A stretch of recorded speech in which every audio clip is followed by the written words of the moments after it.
Kasus demam berdarah dengue mengalami kenaikan di Rumah Sehat Umum Daerah Taman Sari, Jakarta Barat. Terhitung 111 kasus DBD sudah ditangani sejak Januari lalu. Sementara di Bengkulu, kasus DBD naik signifikan. Tercatat ada 249 pasien dirawat sejak Maret hingga April ini. Kasus demam berdarah di Rumah Sakit Umum Daerah Taman Sari, Jakarta Barat terus mengalami peningkatan. Sebanyak 40 kasus lebih pasien sudah ditangani oleh RSUD Taman Sari pada periode puncak kasus DBD di bulan Maret hingga April ini. Sementara itu, terhitung sejak awal bulan Januari hingga saat ini, sudah sebanyak 111 pasien DBD yang ditangani oleh RSUD Taman Sari, di mana 70% pasien diantaranya merupakan anak-anak. Peningkatan kasus DBD ini dinilai terjadi akibat peningkatan suhu selama kemarau panjang atau El Nino yang terjadi bulan Juli hingga November 2023 silam di Indonesia. Sedangkan bulan Desember hingga saat ini curah hujan sudah rutin terjadi, hingga menyebabkan meningkatnya kembang biak nyamuk akibat peningkatan kelembapan udara di sejumlah wilayah.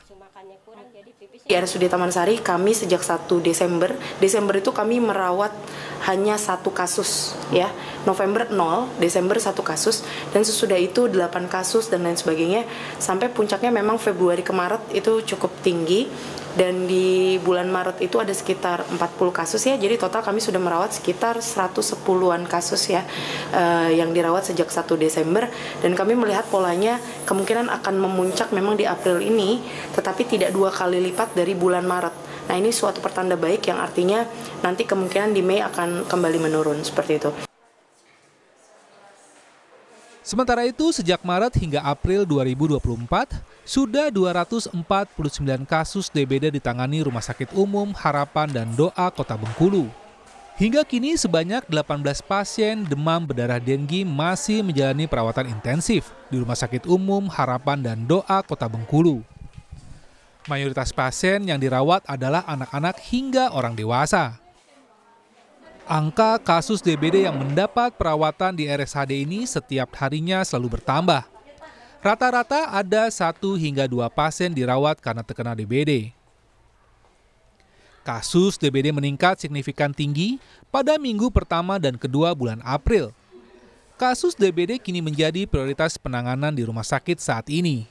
Untuk mengantisipasi terus bertambahnya kasus DBD, pihak rumah sakit menyiapkan 138 tempat tidur untuk menangani pasien. Kasus DBD itu mulai naik ya, puncaknya memang di minggu ke-1 dan 2 April. Nah, untuk jumlah di bulan Maret itu sekitar 160 orang, dan di Maret 160 orang. Di April ini 89. Hari ini ada 18 orang yang masih kita rawat. Sementara itu, masyarakat diimbau untuk tetap melakukan tindakan pencegahan dan pemberantasan jentik nyamuk baik di dalam maupun di luar rumah. Tim Liputan, Kompas TV.